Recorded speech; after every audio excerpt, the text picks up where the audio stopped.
Hello everybody.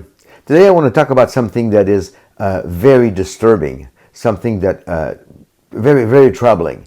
I want to talk about the Goyim Defense League. Most people don't even know what that is.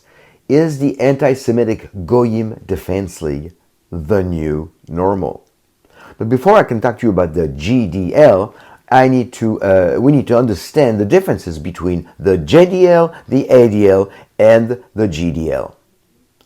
And they're very different. So in 1968, Rabbi Meir Kahane founded the Jewish Defense League, the JDL, whose motto was to protect Jews from anti-Semitism by whatever means necessary. Now, the organization might have started as a noble cause necessary for the safety of Jewish people, but it quickly became a violent group responsible for attacks, bombings, and even a few deaths. The founder himself was assassinated in 1990.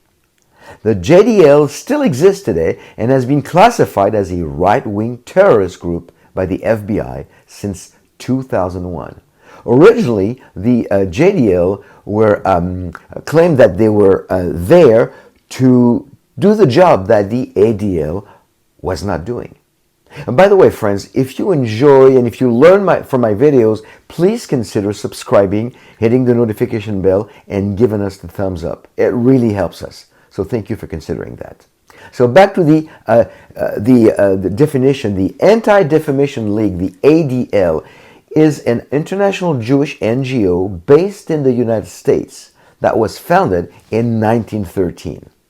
While the JDL is inactive for the most part, the ADL has become a voice for civil rights and against anti-Semitism as a whole. Now, the Goyim Defense League, the GDL, using its name as the counterpart to the JDL, is a completely different animal. The word Goyim is plural for Goy, which in Hebrew means nation or nations, another name for the Gentiles. Their logo is some sort of bad taste parody of the ADL logo, using the colors red, black, and white, subliminally or not, similar to the Nazi logo. The GDL was founded in California in 2018 by John Minadeo II. The GDL, they're very anti-Semitic conspiracy theory group that targets Jews in whatever way they can, in many different ways. They used to be a fringe group that no one really took very seriously, but lately they have been present and active in 17 states.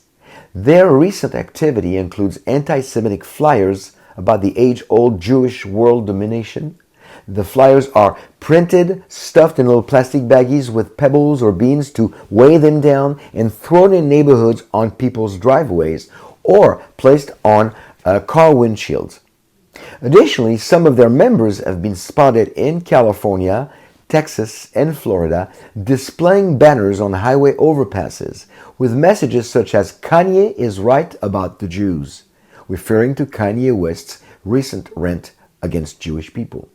John Minadeo was also spotted recently, and this is very troubling, in Florida, where he was insulting Jewish people on the street with a bullhorn, accompanied by a few other of his GDL cronies. He yelled, "Should we put you in an oven?" Yes, should we put you in an oven? A reference to another Holocaust, to a passerby, a Jewish passerby, and insulted a Jewish man in his car, calling him a Jew horse and telling him to go back to his country, Israel, where they kill Palestinian kids. The whole episode took place while he was laughing and insulting people as the police watched silently and no passerby said a word.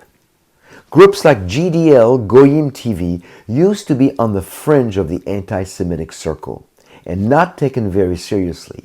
Why are they suddenly becoming more vocal? What is going on, friends?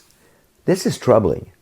Is this a part of, this is a part of what I've identified as the normalization of anti-Semitism, and a topic of my new book that you can get in the description. Normal is basically the opposite of abnormal. So normalization is a process that takes an abnormal belief or behavior and manages to change it or its perception so that it will be perceived as normal. It can refer to all kinds of things like data, diplomatic relations, economics, biology, or sociology. The sociological aspect of normalization is the one that affects anti-Semitism. Satan has worked for a long time to make the irrational look very rational. This is also a component of the normalization of anti-Semitism, but only to the extent that the words and deeds committed against the Jews move from being done by identifiable anti-Semites to being done by all people anywhere without any reprimand. We must clearly understand the two factors at stake here, legal and societal. Legally, normalization exonerates one from ramifications from committing acts that previously were punishable by law. So there is no arrest, no indictment, no lawsuit, no trial, no verdict, or imprisonment to be feared. Societally, these acts go from being judged, ostracized, or demonized to becoming normal behavior within society. This takes these acts from being disturbing to becoming simply acceptable. One should quickly understand that if anti-Semitism were to undergo the process of complete normalization, it would trigger an open season against Jews globally and bring us back full force into the 1930s and 1940s. It would be an irreversible tipping point, my friends. Well, unfortunately, I fear that we might have reached that tipping point.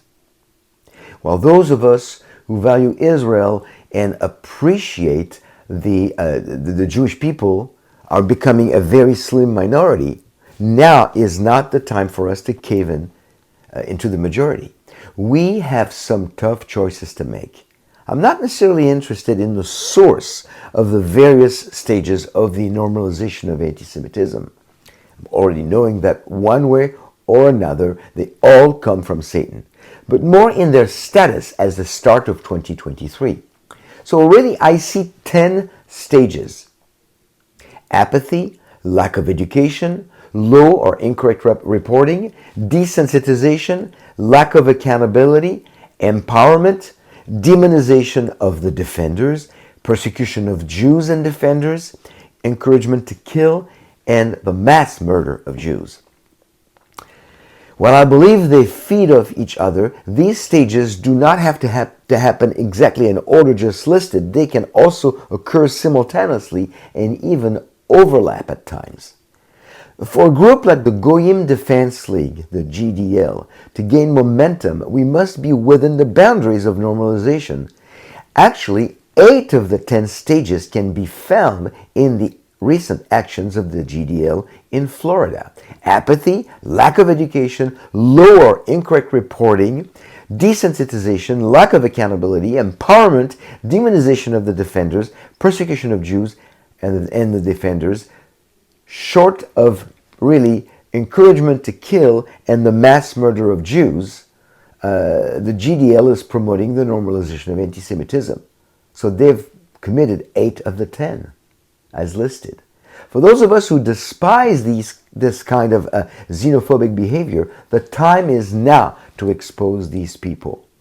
We might feel like our voice will never be heard, but if we report these actions to Jewish advocacy groups, we can make a difference, and we should make a difference. Friends, this is a spiritual battle, and all of us are soldiers on the front lines. So let us fight together for the vindication and for the salvation of Israel. If you see, hear, or read something, report it to any of these great organizations. StandWithUs.com, CanaryMission.org, MomentMag.com/antisemitism-monitor, Camera.org, MaccabeeTaskForce.org, ADL.org/ADL-tracker, and memory.org. We cannot remain silent. Remember, friends, silence is complacency. And we cannot be complacent. We have to speak up. This is becoming a big, big issue. Friends, thank you for listening and watching. Make sure you subscribe, you share, and until next time, shalom, and be blessed.